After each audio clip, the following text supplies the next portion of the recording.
say that if a brain isn't fully developed into 25, how can we allow for an 18, 19, 20, 21, 22, 23, 24, and a 25-year-old to own a gun? Because remember, they are not fully developed, which means they really don't understand consequences and the long-term effects of their behavior. Should we not only change the laws about 18, 21, but should it be 25? I know that people would say, well, they get to go and they fight the war at this age. They could do this, but they're under the supervision of the government. Why? And they're trained. And they're trained. They're screened, they're trained. In fact, you get a psychological evaluation when you go into the military because they want to weed out the people that are just evil who want to kill and have a legal way to do it. They say, reading here, it says, in teens' brains, the connection between the emotional part of the brain and the decision-making centers are still developing and not always at the same rate. That's why when teens have overwhelming emotional input, they can't explain later what they were thinking. Well, this is an example of sort of lawmaking, and it's obviously not a knock on any particular legislator, representative, but it's an example of how decisions are made.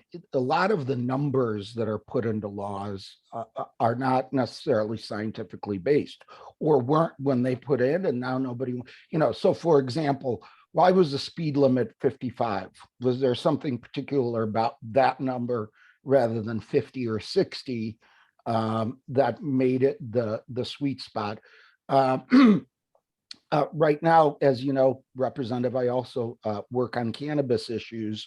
And right now there is a conversation about detecting cannabis in a person's system.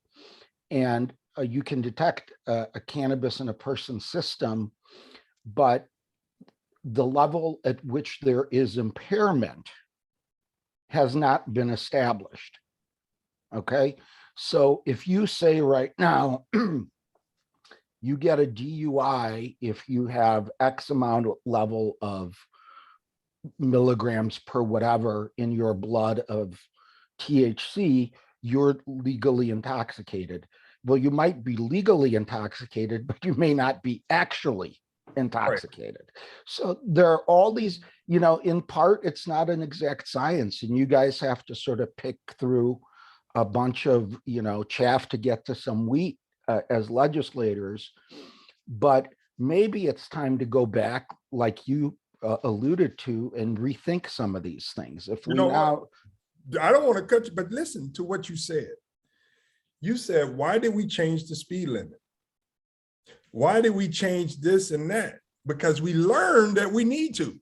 But damn it, we can't learn that we need to change the gun laws in this country. We can know that these cars, if they go a certain speed limit, that things are going to happen. We know that if you put a seatbelt on, we're going to make seatbelt laws. We know that if you help people get insurance, we're going to have more responsible drivers.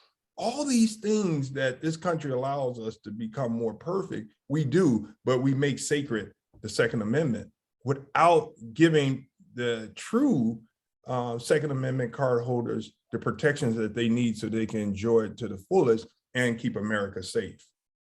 I don't get it. And then you got Republicans saying they're pro-life. Yeah. Pro-life Republicans, but they continue to watch people get killed.